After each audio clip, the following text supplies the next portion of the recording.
ভারতের ইন্ধনে বা ফ্যাসিস্টদের ইন্ধনে এই ঘটনাটা ঘটাচ্ছে।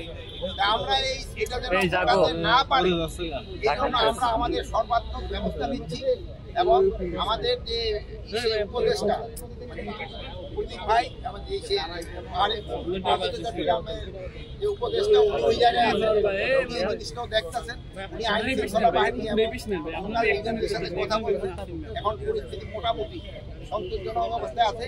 আপনারা জানেন কিছু সন্ত্রাসী পাহাড়ের উপরে থেকে তারা এবং এই হাতিয়ার বাইরে থেকে আসছে যেটা ভাই বললেন।